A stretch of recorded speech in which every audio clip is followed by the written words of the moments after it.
Yizzo, what's goody? I got my Doctor Strange tee on. You see it? It's a dope tee too. But I got my Doctor Strange tee on because we live in strange times. Yeah, things look crazy out there, don't they?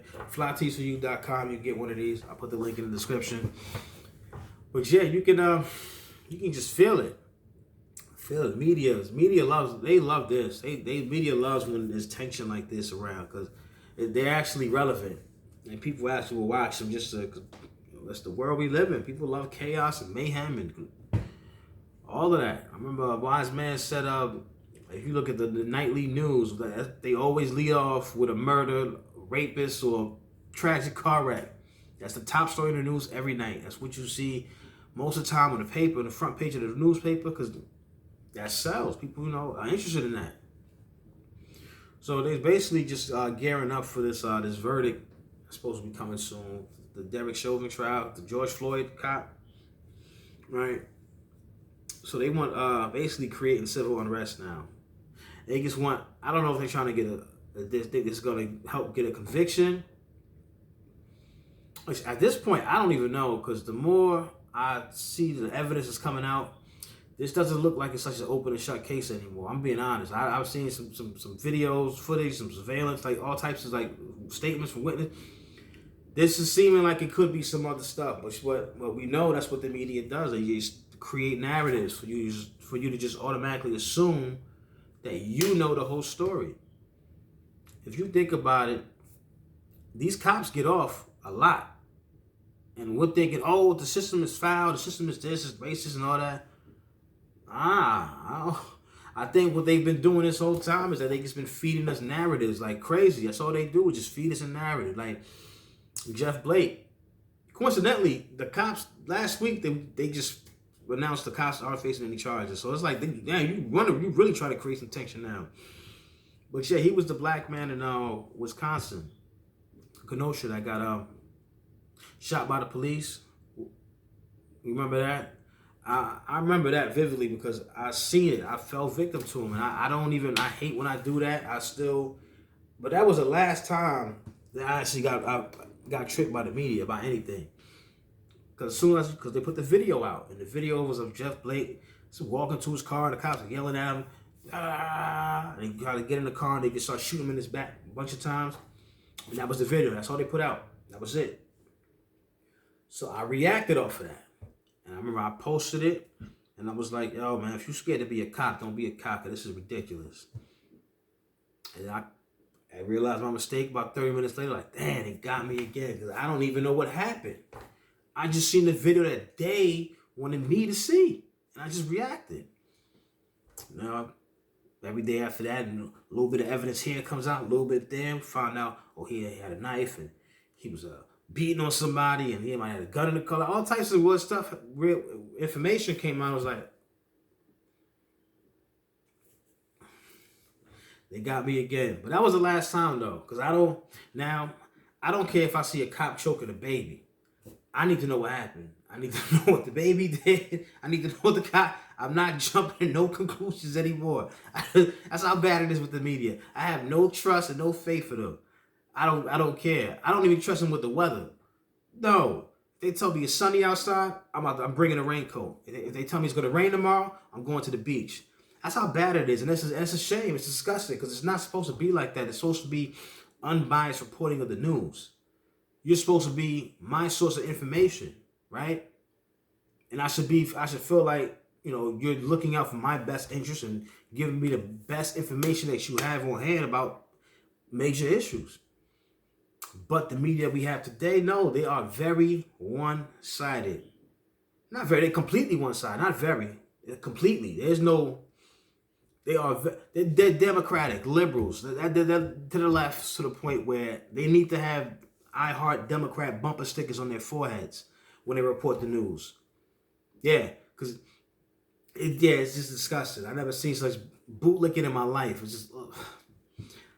I don't watch the news personally. I stopped years ago. I don't even have cable anymore. I got the internet, but I don't have cable. So I don't even, I'm done with them. I was done with them years ago. But that's what they did. They put a spin on things, and they did that with the Jeff Blake case, and all this information came out, and unfortunately, he got left paralyzed.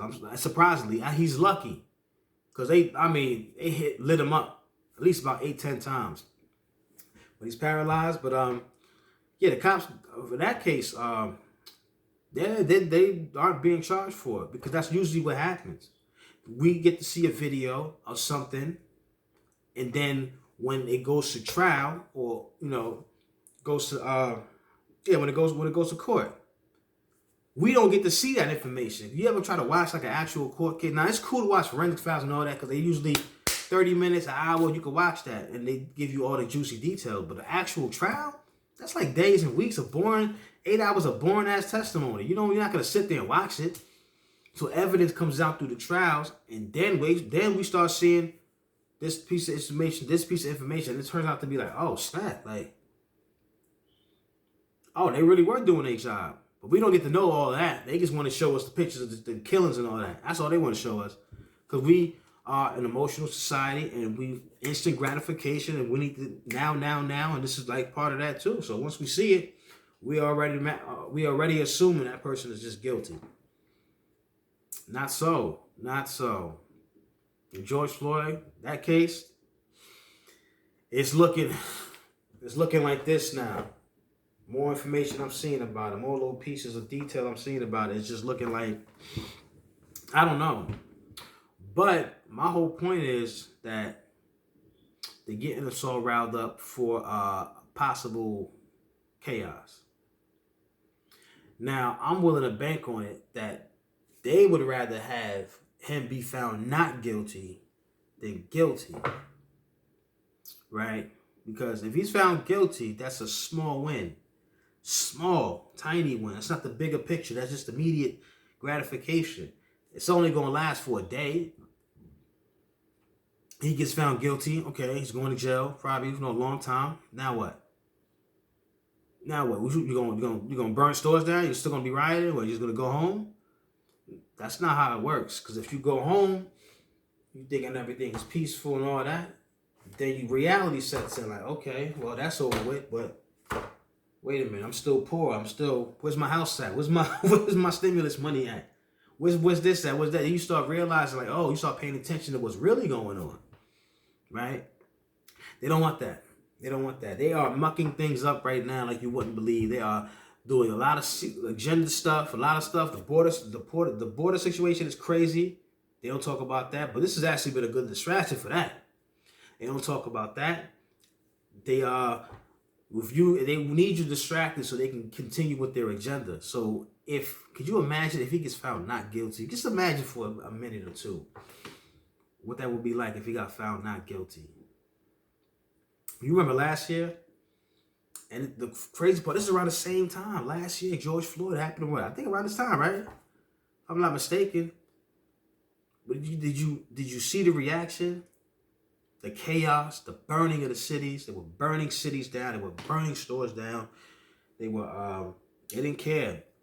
Bodegas, everything in your neighborhood, you was burning down. They were beating up police, Molotov cocktails, burning out courthouses, pulling statues down. They wanted social justice and all that. We learned new words: systemic racism and racial equity. What do those even mean? What is racial equity? I don't understand that. They took the equality part and put it equity with no clear definition. They just like using fancy words to make you think that they're smart. They're not. They're con artists. Good ones too, because most people fall for it. But yeah, it was just chaos, pulling the statues down. That's what basically kind of created the cancel culture. Like that, really came about. The Black Lives Matter came, cancel culture. Then they started doing all these weird things in the name of systemic racism and racial equity. They got rid of people. They took books out of high schools. You know, in California, they banned Huckleberry Finn, To Kill a Mockingbird, Decay, what else? Of Mice and Men. They banned those books in California. Those are classics. I read them in school. I remember them. Yeah, I thought they were going to be corny books and I picked them up. But nah, they was actually dope. And Reading a book is way better than watching the movies because you get to like use your imagination and actually make them scenes. Them scenes was like, good books, good reads, definitely good reads. But now, nope, because they said the N words in them was some crap. No racist. I'm like, dude, these stories was like in the 50s. That's what life was like back then. Why are you trying to hide? Anyway, they banned in movies. They took movies out. They banned the TV show. They taking the certain episodes out of the series because of maybe a scene here, a scene there. They just exploded. They took Aunt Jemima off the pancake box. Who asked for that? I don't think they consulted black people about that because we've been buying her that for years. So we ain't. That didn't bother us. Uncle Ben off the rice box. That's another one. But I didn't. Like what? And then canceling corporations. You know, everybody changing their names and donating money and standing together arm in arm. You know, all that crap. You know what I'm saying? Then it exploded even more. They started canceling just anything. Pepe Le Pew's gone. Speedy Gonzalez gone. Who else? You get the point. They gained a lot of control. And through fear and social and put a fancy word to it. Systemic racism, social justice, and racial equity. But they were able to gain so much power off of that confusion and chaos of last year. They're still out there doing it. Yeah. It's like they just got groups, and as soon as something happens, they can ship them, put them on planes and private jets and buses and trains to these places, and they already have like skids of like rocks to throw.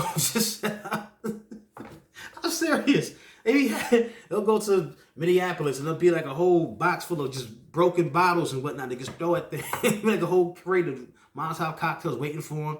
Yeah, they're just ready to go. It's crazy, but it gained a lot of power from that. And I know they thought in order to do what they did, and plus you got to mix in COVID too with all of this. But I know they thought in order to do all of this, to gain all this control, that they was going to have a war. Militias, civil war, the people from the mountains coming down, people in the ghetto coming down, they're all getting together, and they're working against the military tanks and all that. I know that's what they thought. So they've never had it easier than this, and they are loving every second of it. And do you think they want to give up any of that power? Hell no. They want more. They want it all, baby. They want it all. It's all or nothing with them. They only got 4 years. Because in 4 years, you might actually be awoke. You might actually wake up and be like, wait a minute. We ain't vote for this. You might start looking at Donald Trump like, maybe he wasn't that bad after all. So I'm sure they would rather have a not guilty verdict. Because you just imagine that the end game, that could be an end game. Because now they could say anything and use it because of this. Any kind of unrest, any kind of law they want to pass, any kind of tax they want to put in, any kind of restrictions they want to put on you. They can just say, oh, well, you know, it's because of this and because of this, because of systemic racism, racial equity. They're going to come out with about 2 or 3 more terms to make you feel good about what they're doing. And it's just going to be a power grab. Like I said, they only have 4 years. In 4 years, you might actually wake up and be like, nah, this ain't right. I don't like this anymore. I don't. This isn't funny anymore. So, yeah, that's something to think about. Something to think about. So I don't know if you should start planning.